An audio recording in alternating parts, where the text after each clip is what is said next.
Tawagin niyo na lang po ako sa pangalang Jeng, taga Pangasinan at isang proud Ilocana.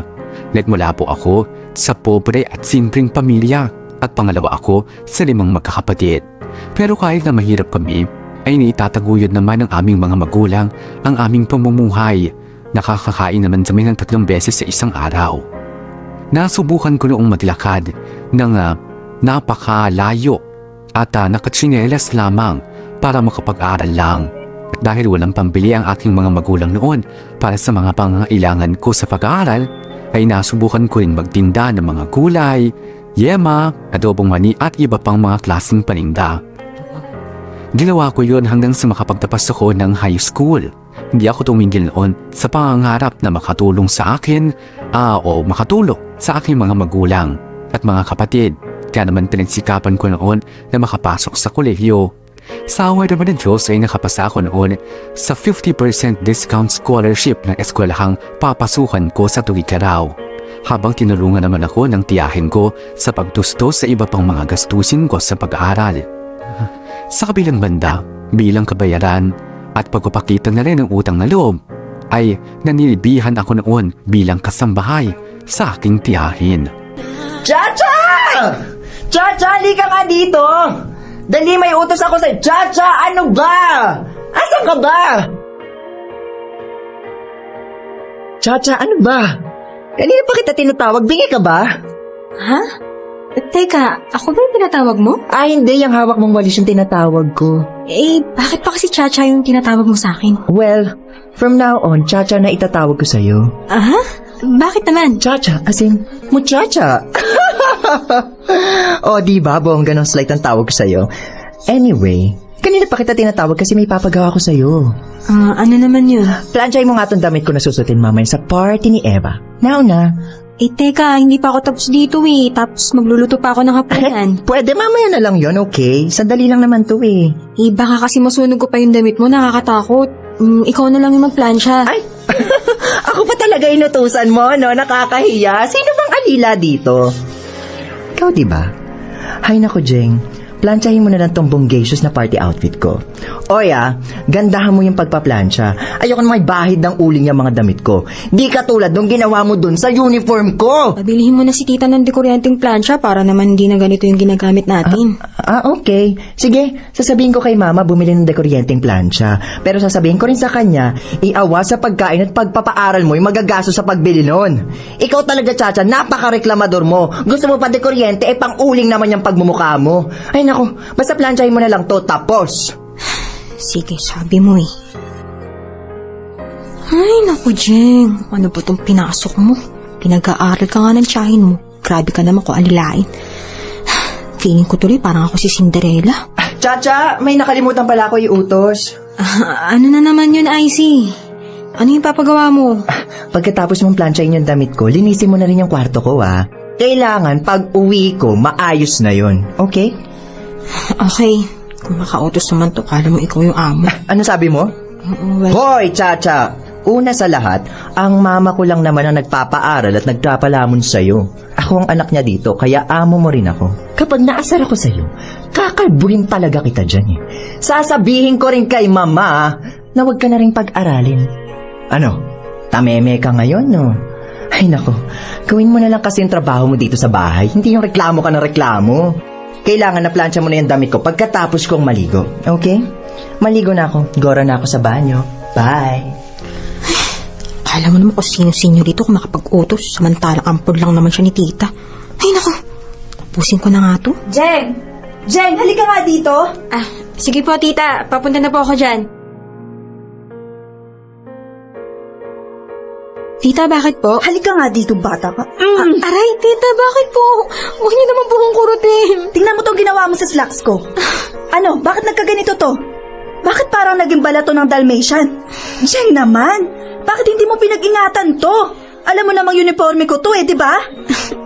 Tita, sorry po. Hindi ko naman po sinasadya. Hindi sinasadya. Sana kasi nag-iingat ka sa mga nilalabhan mo, di ba? Ayan tuloy, humawa yung kulay ng ibang damit sa slacks ko. Ilang beses ko ba dapat sabihin sa'yo na paghiwalayin mo yung dekolor sa puti?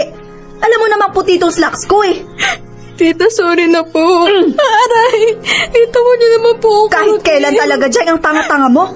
Sayang lang yata ang pagpapaaral ko sa'yo dito eh. Aray, tita, nasasaktan na po ako. Huwag niyo na po ako kurutin. Hindi ko naman po sinasadya. Hindi ako titigil hanggat hindi ka nagtitino.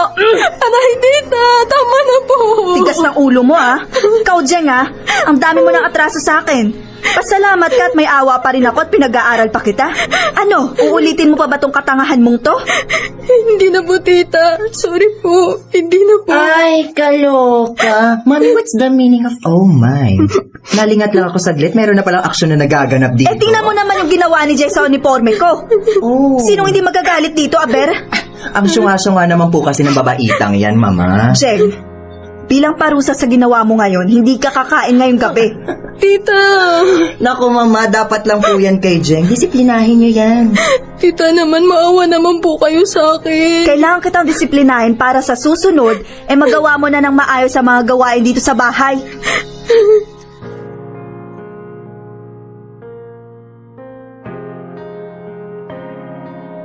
Isang malaking sakripisyo talaga ang mawali noon sa aking mga magulang at kapatid. Pero kailangan kong manirahan at manilibihan noon sa tita ko para makapagtapos ako ng pag-aaral. Nagtiis talaga ako noon dahil alam kong makakamit ko rin ang mga pangarap ko. Habang naroon sa bahay ng aking tiyahin ay sari-saring hirap ang naranasan ko. Isama pa sa kalbaryo ko ang kontrabidang ampon ng tita ko. Doon ko rin natutunan ang lahat ng mga bagay na hindi ko ginagawa noon. At dahil nga sa malaki ang utang na loob ko sa aking tiyahin, ay iniisip ko na wala akong karapatang magreklamo sa mga inuutos niya sa akin. Dahil sa hirap ng buhay ay maagang nag-mature ang isipan ko. Positibo ako palagi at kailanman ay hindi ako sumusuko sa mga pagsubok na dumarating sa akin. Sa madaling salita, natuto akong maging independent. Pero minsan, susubukin talaga ng tadhana kung hanggang saan mo kakayanin ang mga hirap na dumarating sa buhay mo. Katulad na nga lamang isang araw. Jeng! Jeng! Tita, ang aga niyo po yatang gumising. At anong ginagawa mo dyan, ha? Bakit hindi ka pa nagluluto na agahan? Alas 4 pa lang naman po na umaga eh. Eh ano ngayon kung alas 4 ng umaga? Teka, ano ba kasi yung ginagawa mo? Nagre-review po. Exam po kasi namin mamaya eh. O nung oras mo na naman binuksan tong ilaw? Mga alas 2 po. Ano ba naman yan, Jeng? Sayang ang kuryente. Bakit kasi hindi ka mag-review ng may araw? Marami po kasi ang ginagawa pag ganun eh. Eh kahit na. Dapat matuto kang i-budget ang oras mo. At saka bilis-bilisan mo kasi yung pagkilos mo nang sa ganon, madali ka matapos sa mga gawain mo. Ay naku talaga, Jeng, ang tanga-tanga mo. Mamaya na nga yung review-review Opo, na yan. tita. Pagluto ka muna doon. At saka pala, ipagtimpla mo muna ako ng kape. At bilisan mo huwag kang uugod-ugod dyan ha. Opo, tita. Ay, Jeng. Gusto mo kasi makapag-aral kaya magtiis ka sa pang-aalilan nila sa'yo.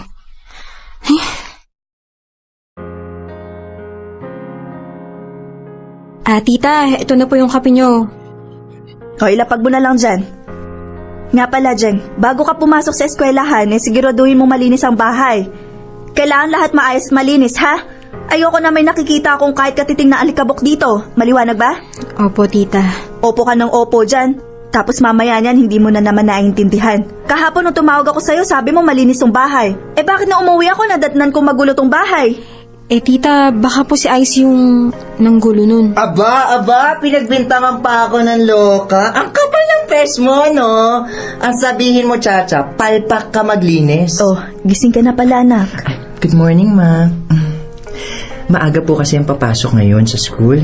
May tatapusin po kaming project ni Darwin. Aalis na po ako ng alas 6.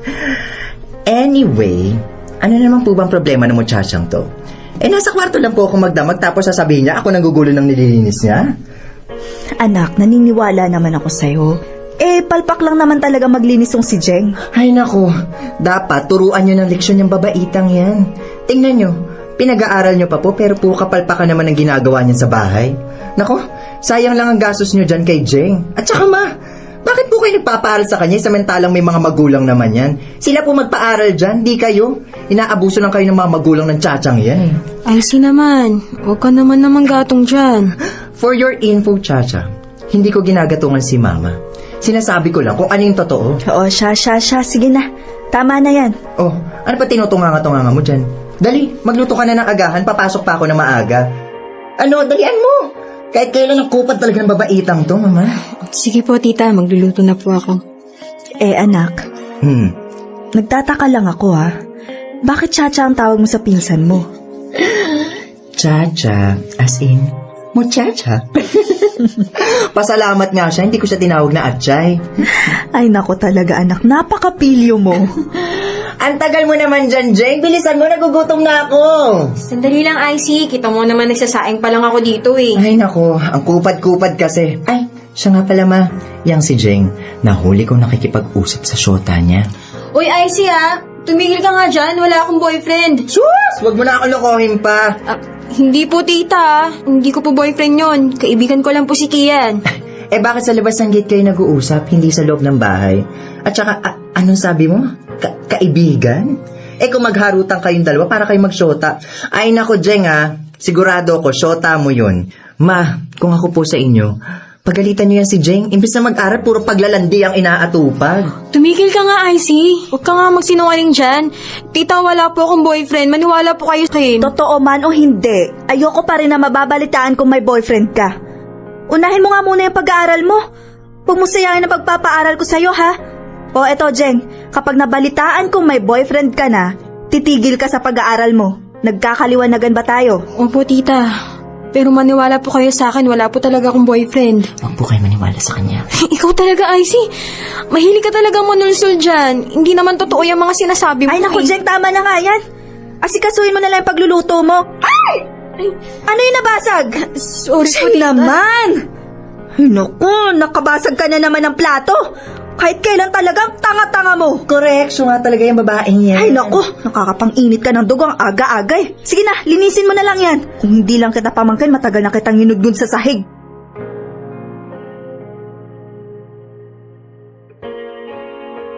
Ganon ang madalas na nararanasan ko sa kamay ng tita ko.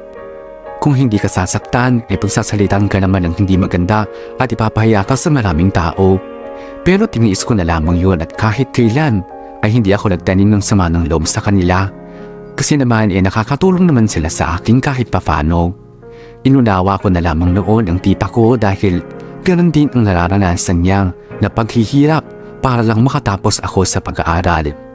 Sa kabilang banda, kahit na marami akong nararanasang hirap, ay natuto pa rin ako ngumiti dahil kay Kian, ang makulit kong kaibigan na talaga namang laging sinusuportahan ako nung nandun pa ako sa Cagayan. Mabait si Kian at aaminin ko rin na humahanga rin ako noon sa kanya dahil sa ang kanyang kakisigan. Sa totoo lang, muntik na talagang mahulog ang loob ko kay Kian. Pero isang araw, Hi, Jeng! Oh, Kian. Mamaya na lang tayo mag-usap. Kahit kailan naman napakaseryoso mo eh. Hindi mo makuhang ngumiti. Mana kaya talaga sa makama mo eh.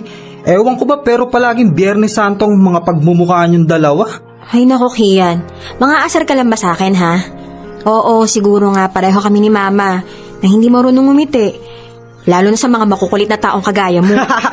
Eto naman, binibiro ka lang eh. Siya nga pala, kamusta ka naman dito? Buti naman wala sa paligid yung dalawang kontrabida sa buhay mo. Hindi naman kontrabida si tita. Siya kasi nagpapaaral sa akin, di ba? Si Icy, ayun, kontrabida talaga yun sa buhay ko. Yung baklang yun. Buti nga nasa eskwelahan yung lokarit na yun eh. Walang kasungot.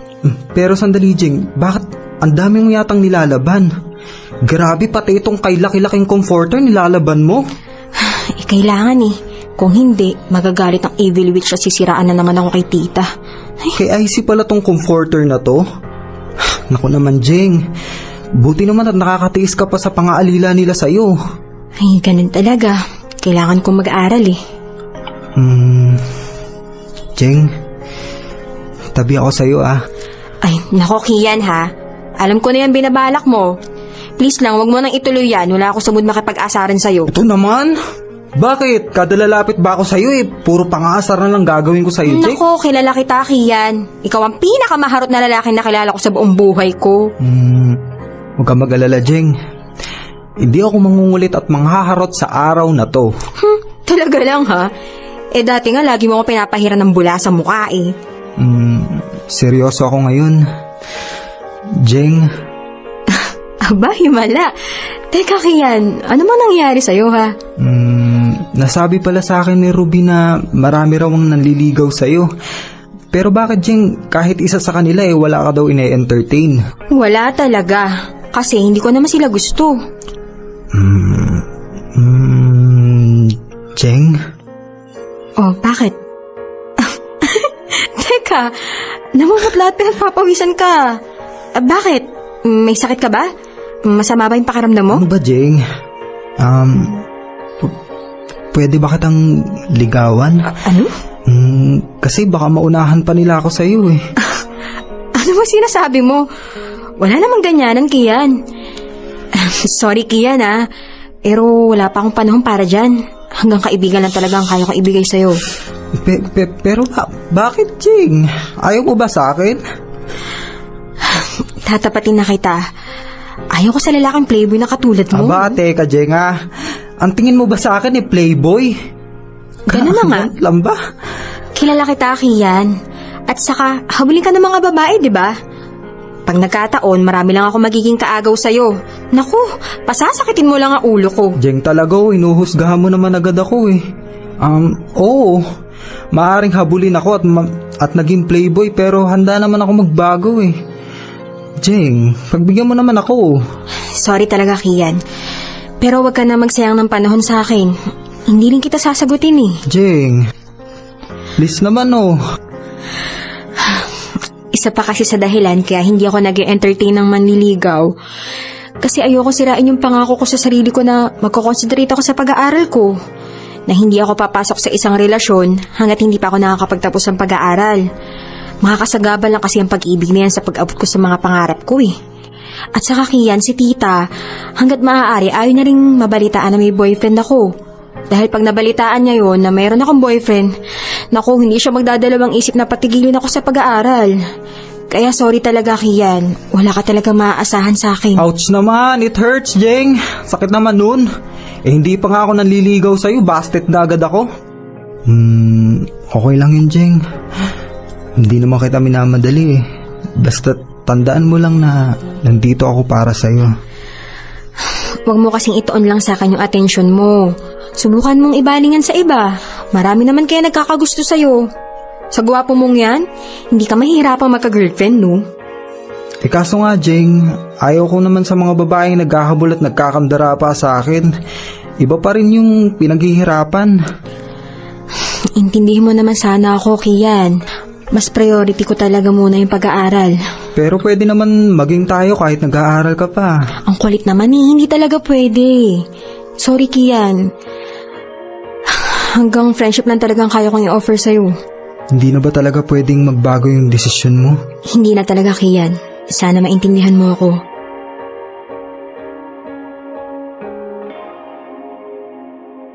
Mula noon, may nagbago na si Kian sa akin. Hindi na siya noon madalas pumupunta sa bahay. Bagay na namimiss ko, lalo na yung pagiging makulit niya at pagpapatawan niya sa akin. Pero anong magagawa ko? Yung mga panahon yun ay hindi pa ako talaga handa sa mga bagay na ganoon. Pag-aaral talaga ang inaasikaso ko hanggang sa makapagtapos nga ako ng kolehiyo na wala kahit na isang boyfriend. Pero masaya na rin ako sa naging achievement ko dahil sa wakas ay matutupad ko na ang pangarap ko na makatulong sa pamilya ko. Doon ko na rin kinalimutan ang mga paghihirap na dinanas ko noong nasa poder pa ako ng aking tiyahin. Taong 2006 naman, lumawas na ako ng Maynila para dito na maghanap ng trabaho at hindi naman ako nahirapan dahil nakahanap din kaagad ako kahit na nga hindi related sa tinapos ko. Ang importante lang sa akin ay kikita lang ako ng pera para sa sarili ko at sa pamilya ko. Kahit kailan ay hindi na ako aasa sa sino man. Masayang masaya ako at si tita at ang buo kong pamilya noong nakapagtapos ako ng pag-aaral. Pero alam ko na malayo pa ang aking lalakbayin sa buhay at hindi mawawala ang mga pagsubok ko. At alam ko rin na kaakibat ng pagkakuha ko sa aking diploma ay ang pagpasan ko sa isang mas mabigat na responsibilidad. Ako kasi ang tipong hindi iniisip ang pansariling kapakanan dahil para sa akin ay pamilya muna bago ang sarili. Pinagsumikapan kong ibigay ang mga pangangailangan ng mga kapatid ko dahil ayaw kong maranasan nila ang buhay na dinanas ko noon. Marami akong pinasuhong trabaho noon pero hindi rin ako nakatagal dahil sari-saring ang pagsubok ang dumarating sa akin. Pero sa halip na magpatalo ako noon ay sige lang ako. Hindi talaga ako tumigil sa paghahanap ng magandang trabaho at ang makita ko na nga, ang inaakala kong dream job ko ay nagsimula na akong mag-ipon at nagsimula na rin akong pag-aralin ng mga kapatid ko. Ginapang ko talaga ang pag-aaral ng mga kapatid ko hanggang mapagtapos ko nga sila ng isa-isa. Pero syempre, hindi pa rin may iwasan ang pagdating ng mga problema. Jeng, anak. Oh, nandiyan na po pala kayo, Tay. Napapansin ko, kaya napatahimik dyan. May problema ka ba, ha, anak? Itay, Bakit, anak? natanggal na po ako sa trabaho eh. Ha? Pero bakit naman? Nalugi na raw po kasi yung kumpanya pinagtatrabahuhan ko. Kailangan daw po magbawas sa mga empleyado. Last in first out po kasi yung gagawin. 7 buwan pa lang po ako doon kaya isa po ako sa mga napasamang tanggalin. Ganun ba? Paano yan? Ito po, naghahanap po ako ng trabaho ngayon. Paano na yung mga kapatid mo? Kakayanin mo ba bang silang pag-aralin? Opo naman po, Tay. Huwag po kayong mag-alala. Hindi po sila titigil sa pag-aaral. Makakapagtapos po silang lahat tulad ng ginawa ko pong pagpapaaral kay Jason. Naawa na kami sa inyo, anak. Pasensya na kung hindi ka namin matulungan ng nanay mo, ha? Tanda mo ng sakripisyo sa pamilya natin. Tay, ayos lang po sa akin yun. At saka, hindi po ako nagre-reklamo dun. Naunawaan ko naman po kayo eh. At saka Tay, ginagawa ko to bilang pasasalamat na rin sa Diyos dahil nakapagtapos po ako ng pag-aaral. Tay, alam ko pong pagsubok lang to sa atin ng Diyos. Hindi po ako susuko. Pupursigihin ko pong makapaghanap agad ng trabaho. Anak, huwag ka mag-alala. Hindi ka pababayaan ng Diyos. Ipagdadasal ka namin ng nanay mo. Salamat po, Itay. Oo nga pala, maiba tayo. Tumawag sa akin yun, tiyahin mo ah. Talaga po, Tay? Nagpapasalamat yung tita mo doon sa binigay mong regalo sa kanya ng birthday niya. Gustong gusto daw niya yung binili mong regalo eh. Buti naman po't nagustuhan ni Tita yung regalo ko. Sa totoo lang po, kulang pa nga po yung regalo kong yun sa sakripisyong binigay niya para makapagtapos ako ng pag-aaral eh. Kung hindi po kasi dahil kay Tita, hindi ko po maaabot kung ano man yung kinatatayuan ko ngayon. Malaki po talaga yung utang na loob ko kay Tita. Kaya nga po hindi ko po nakakalimutang mag-share ng blessings sa kanya eh. Alam mo ba anak, pinagmamalaki ka ng tita mo. Sa lahat kasi ng pamangkin na pinag-aral niya, ikaw yung may narating eh. Yung iba mga pinsan mo na pinag-aral ng tita mo, nagsipag-asawa lang nung gumraduate eh. Kaya nga po ito, nagpupursige po ako makahanap ulit ng bagong trabaho kasi ayaw ko pong biguin si Tita. Malaki po ang expectation niya sa akin eh, kaya hindi ko po hayaang masira yun. Siya nga po pala, Tay. Si Jason po ba umuwi na? Hindi pa eh, pero pauwi na siguro yun. Masyadong abala sa mga pag-aaral ng trabaho. Pero Jeng, may napapansin ka ba sa kapatid mo? Wala naman po. Bakit po, Itay? Napapansin ko kasi parang may problema yung kapatid mo, Jeng eh. Ganun po ba? Tay! Tay! Nay! Tay! Nay! Nandito na po ako! Oh, buti naman at umuwi ka na. Pumasok ka na. Sige po. Ate Jeng, nandyan na po pala kayo. Si nanay po. Ang inay mo nasa kwarto, natulog. Naparami ng inom eh. Oo nga pala, saan ka galing? At parang problemado ka. Tay, pwede po ba kayong makausap ni ate? Bakit, Jason? May problema ka ba? Tay, Ate Jeng, wag po kayo magagalit sa akin ha. Bakit naman kami magagalit ni Itay sa'yo? Ano ba yun? Ate, may malaki po akong problema eh. Ano ba yan anak? Nakabuntis po ako. Ano? Jason, anong nangyari ha? Bakit ka nakabuntis? Pinikot po ako ni Flor. Ayun, nagbunga. Ngayon, kailangan ko raw pong panagutan si Flor. Sabi kasi nung mga kamag-anak niya, panagutan ko siya, kung hindi, may mangyayari daw pong hindi maganda sa akin. Bakit naman kasi hindi ka nag-iingat anak? Paano nagkaroon ng pagkakataon ng babaeng yun na mapikot ka? Paano nga ngayon yan? Kailangan mo pakasalan yung babaeng yun. Opo ate, wala po akong mapagpipilian kundi pakasalan po si Flor. Wala na tayong magagawa dyan, Jason. Nangyari na yun eh. Tanggapin na lang natin yun. Ay, maging responsable ka na lang sana sa magiging pamilya mo, anak.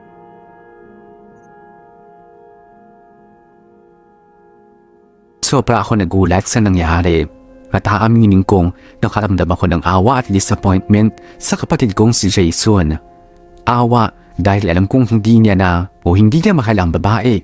Pero wala siyang choice kundi ang panagutan ito kasi natbunga ang kanilang kapusukan. Nakaramdam din ako ng disappointment dahil kahit papaano ay inaasahan ko si Jason na makatuwang ko sa pagtataguyod ng buong pamilya. Pero hindi niya na magagawa yun dahil na mayroon na siyang responsibilidad na iba. Sa kabila ng mga pagsubok na yun ay hindi pa rin ako nakalimutan noon ng Panginoon.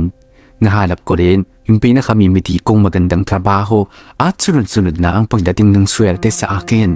Hindi ko pa rin makuhang maghinga o magsaya ng lubusan dahil na rin sa problemang kinakaharap ng kapatid ko. Jeng, anak. Tay, sandali lang po. Bakit naman hanggang dito sa bahay dinadala mo yung trabaho mo? Hindi ka ba mapagod yan? Inaayos ko lang po tong presentation na gagawin ko po para bukas. Jeng, anak. Napapansin ko malungkot ka. Dapat magsaya ka kasi nakahanap ka uli ng mas magandang trabaho naman ngayon. Huwag po kayong mag-alala, Tay. Wala po to. Jeng, nakausap na pala namin yung magulang ni Flor. Nagkasundo na kami sa mga mangyayaring arrangement ng kasal. Hihingin sana namin yung tulong mo eh. Tay, tapos na po ako sa responsibilidad ko kay Jason. Tapos ko na po siya ng pag-aaral. Pero hindi naman po niya ginamit sa tama. Wala na po akong maitutulong pa sa kanya, Itay. Jeng, alam kong tutol kang maikasal si Jason sa babaeng yun. Opo, Itay. Kasi hindi naman po siya mahal ni Jason eh. Yung babae yung may kasalanan, di ba? Pinikot niya lang yung kapatid ko. Sa palagay niyo po ba matutuwa po ako noon? At saka kayo po ang nag-set up ng kasal. Hindi niyo man lang kinonsulta sa amin at napag-usapan kung anong dapat gawin.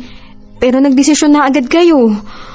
Wala na po akong magagawa dyan, Tay. Jeng, bakit ka naman ganyan magsalita? Ano po ba bang aasahan yung isasagot ko? Ayoko naman magbitaw ng salita na alam kong hindi ko kayang gawin. Alam nga naman sabihin kong sasagutin ko yung kasal. Ako na ang bahala sa ganito, sa ganyan. Kahit na alam ko naman na wala akong pagkukuha na ng pera. Itay, alam niyo naman nakakatapos lang ng pag-aaral ni Jason, di ba? At wala na ako natitirang pera. Wala rin po akong ipon. Wala na po akong maitutulong, Tay. Hindi ko naman hinihingi sa'yo na sagutin mo yung buong gastos ng kasal ni Jason.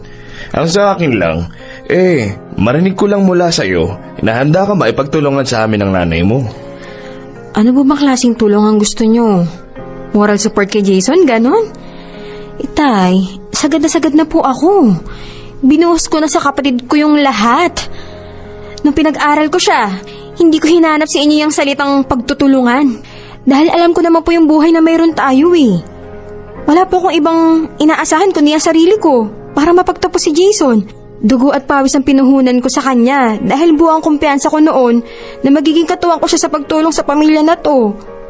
Pero umasa lang pala ako sa wala, Tay. Sa huli, iniwan lang ako ni Jason sa ere. Hindi naman kagustuhan ni Jason yung nangyari. Itay, binigyan naman po siya ng Diyos ng isip. Sana natuto naman siya mag-isip. Sawa ka na ba tumulong sa amin? Sige, Jeng. Kung nag-asawa ka na, iwan mo na lang kami ng mga kapatid mo. Itay, hindi naman po sa nagsasawa po ako. Sadyang disappointed lang po talaga ako kay Jason. Kung sa bagay, kaya siguro niya nagawa yan kasi hindi siya naghihirap sa pag-aaral niya eh. Hindi niya naranasan yung mga paghihirap na dinanas ko noon para lang makapagtapos. Opo, maaaring pinag-aral ako ni tita. Pero matinding hirap at kalbaryo naman po ang inabot ko dun. Nagtiis po ko dun, Itay. Gusto ko kasi maabot yung pangarap ko noon eh. Ang makatulong sa pamilya natin. Si Jason, anong ginawa niya? Hindi kasi siya naghirap at umasa lang siya sa akin. Kaya wala sa isip niya na tumulong sa pamilya nito. Hindi ganyan ang kapatid mo, Jeng. Kung hindi lang nakabuntis si Jason, makakatulong din siya sa'yo. Gaano po kayo nakakasiguro na buntis nga talaga yung babaeng yun, Tay, ha? At kung buntis man ang babaeng yun, gaano nga kayo nakakasigurado na si Jason nga po ang ama nun? Itay, sa totoo lang wala akong tiwala doon sa babaeng yun eh. Sana hindi mo na kayo pumayag na makasal sila. Wala na tayong magagawa. Nangyari na anak eh. Yun nga po, Tay. Kung alam ko lang na ganito yung mangyayari, edi sana hindi ko na lang siya pinag-aral. Edi sana nabili ko na lahat ng gusto kong bilhin para sa inyo. Sana nabili ko na yung lupa na matagal ko nang gustong bilhin para sa inyo ni Inay. Sana, imbis na pinag-aral ko yan Jason na yan, ipinagpagawa ko na lamang kayo ng bahay. Makakatulong pa rin naman sa atin si Jason. Hindi na po, Itay eh. Kasi magkakaroon na po siya ng sarili niyang pamilya. Natural, mas uunahin niya na po yung pamilya niya kaysa sa atin. Huwag ka naman magalit sa kapatid mo, Jeng. Hindi naman po ako sa galit kay Jason, Itay. Sa akin lang naman po, sana inisip niya muna tayo bago siya gumawa ng ganyan. At saka, Itay, sana hindi muna kayo pumayag na maikasal si Jason doon sa floor na yun. Kasi sa totoo lang po, walang magandang patutunguhan ng relasyon nila. Dahil hindi naman mahal ni Jason si Flor eh. Kawawa naman po yung kapatid ko. Habang buhay lang siya magiging miserable sa babaeng hindi niya naman mahal. Sana wag niyo naman pong masamain yung sinasabi ko, Itay. Sana maunawaan niyo po ako.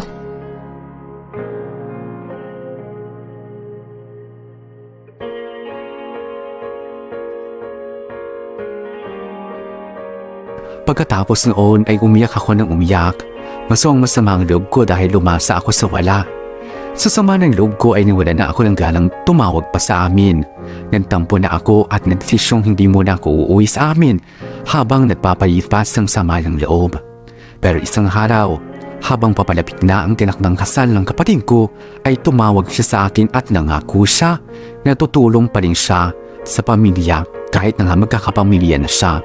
Pero syempre, hindi ko na inaasahan pa yun at sinabi ko na lamang sa kanya na intindihin na lamang niya ang magiging pamilya niya.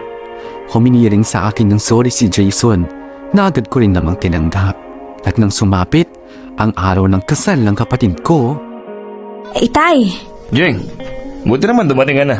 Akala namin, hindi ka na darating sa kasal ng kapatid mo eh. Nasaan na po si Jason? Ayun, kasama yung asawa niya. Itay, matanong ko lang po ha. Buntis ba talaga yung babaeng yun? Bakit parang hindi naman lumalaki yung tiyan niya? Ay naku anak, huwag na natin intindihin yun. Jeng, tanggapin na lang natin si Flor. Bahagi na siya ng pamilya natin. Bahala na po. Sana lang talaga, hindi kayo nagkamali sa desisyon niyong ipakasal si Jason dyan sa babaeng yan. Halika na, puntahan na lang natin yung kapatid mo. Sigurado ako, matutuwa yun pag nakita ka niya. Sige po, Itay.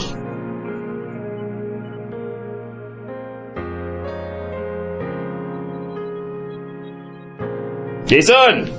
Jason! Po! Andito na yung kapatid mo! Ate Jeng! Jason, congratulations ha. Best wishes sa inyo ni Flor. Salamat po, ate. Akala ko po kasi hindi po kayo pupunta. Salamat, ate, naalala niyo po ako. Ano ka ba? Pwede ba naman kitang hindi maalala? Kapatid kaya kita. Ate, patawarin niyo po ako, ha. Huwag mo nang isipin yon. Araw ng kasal mo ngayon. Kaya dapat masaya ka. Ano ka ba? Hindi ko po kasi makuwang maging masaya ng lubusan, ate. Nakukonsensya pa rin po kasi ako. Tutulungan ko dapat kayo sa pagsuporta sa buong pamilya. Kaso lang po, ate naman. Jason, wala na yun sa akin. Ang isipin mo na lang ngayon kung paano mo magagampanan yung bago mong responsibilidad. Sana gamitin mo yung pinag-aralan mo para maituguyod yung bago mong pamilya. Opo, ate. Ate, sa pagkakataon to, hindi ko po kayo bibiguin. Sisikapin ko pong maging mabuting padre de pamilya. Jason, mahal mo ba talaga si Flor? Kailangan ko po siyang mahalin, ate. Lalo na't asawa ko na po siya. Kung hindi mo pala mahal si Flor, sana hindi mo nalang pinilit ang sarili mo. Ayoko lang po ng gulo. Tsaka, ayoko pong madamay kayo. Pero kalagayahan mo naman yung nakasalalay dito, Jason eh. Ate, kung hindi ko papakasalan si Flor, sigurado malaking gulo. Pero Jason, kung hindi mo siya mahal, tapos pipilitin mo siyang kasamahin, sigurado ako hindi kayo magtatagal. Masisira lang ang buhay mo, Jason. Natututunan naman po siguro ang pagmamahal. Sana lang talaga matutunan mo siyang mahalin. Siya nga pala, Jason, bago kayo ikasal, napacheck up mo na ba si Flor? Opo. Pinapacheck up po siya ng mga magulang niya. Pina-check up ba siya ng kasama ka? Hindi po ako kasama nung nagpa-check up po siya. Inaya ko naman po siya magpa-check up ulit sa doktor kaso palagi po niyang kinakatwiran na masama po yung pakiramdam niya. Sigurado ka ba talagang buntis yung babaeng yan, ha? Bakit parang hindi naman siya buntis? Parang hindi nga lumalaki yung tiyan niya, oh. Ay, naku. Sana lang talaga, Jason, mali yung hinala ko. Ate Jeng naman, O bakit? nag-apply na po pala ako ng trabaho sa ibang bansa. Hindi pa po ito alam ni na Itay at ni Inay. Lalo pong hindi alam ni Flor. Ate Jeng, kayo pa lang po yung nakakaalam nito. Basta huwag niyo po munang sasabihin sa kanila hanggat di pa po ako nakakaalis. Teka, bakit ayaw mo ipaalam kay Flor? Tatakasan mo yung asawa mo? Magtatrabaho lang, ate. Basta, yung sinabi ko po makakaasa po ba ako sa inyo? Sige, Jason. Maaasahan mo ako dyan. Pero, ano na naman ang papasukin mong trabaho? At saang bansa mo naman balak pumunta? Yung katulad po ng trabaho pinapasukan ko dito, yung papasukan ko doon. Pero sa Middle East po, sa Dubai po siguro, kaya Qatar. Doon po ako nagbabalak mag-abroad. Sige, ikaw ang bahala. Ate, sana wag na pong sumama ang loob niyo sa akin, Patawarin niyo po talaga ako, hindi po ako nakatulong sa inyo. Hindi na masama ang loob ko sa'yo dahil doon. Basta ate, makapag-abroad lang po ako. Magpapadala din agad ako ng pera para sa buong pamilya. Basta, Jason, ano man ang maging desisyon mo, irerespeto ko. Nasa hustong gulang ka naman para malaman ko ano yung gusto mo at yung makakabuti sa'yo. Halika nga, payakap nga sa kapatid ko. Ate Jeng,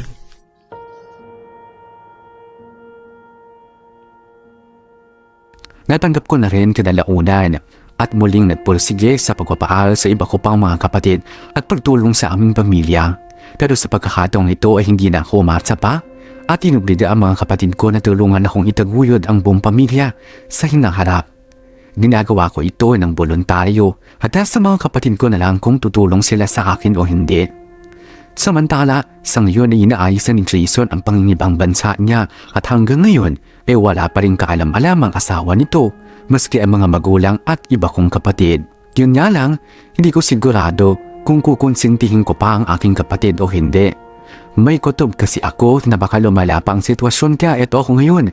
Patuloy pa rin akong humihingi ng gabay sa Diyos na sana makagawa ako ng tamang desisyon para matapos na ang gulong ito.